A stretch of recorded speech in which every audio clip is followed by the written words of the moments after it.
શ્રી અરણ્યકાંડ સર્ગ 65।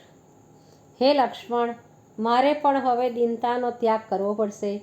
હવે હું પુરુષાર્થ અને પરાક્રમ વડે મારા પ્રભાવ બતાવીશ।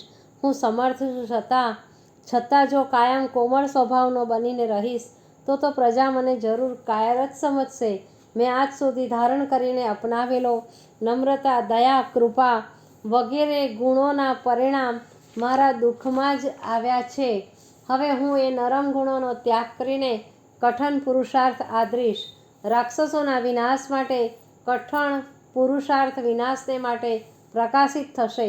હવે તું જોઈશ કે આખું આકાશ મારા બાણોથી ભરાઈ જશે। જગતના કોઈ માનવીને સુખ રહેશે નહીં। સૌની ગતિ રોકી દઈશ। એવી બાણોથી જાળ બાંધીશ કે સૂર્ય ચંદ્ર હલી પણ શકશે નહીં।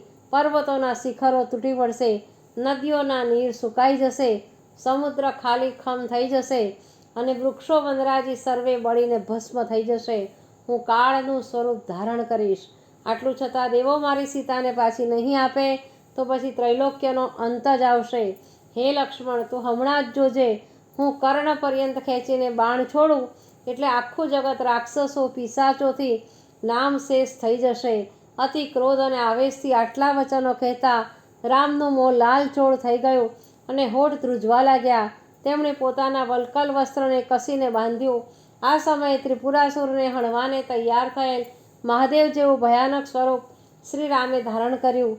શ્રી રામે લક્ષ્મણ પાસેથી ધનુષ્ય લીધું અને તેની પ્રત્યંચા ચડાવી ટંકાર કર્યો। પછી તેના પર સર્પ આકારનું બાણ સાધ્યું અને બોલ્યા, હે લક્ષ્મણ, મારા ક્રોધનું નિવારણ થઈ શકશે નહીં।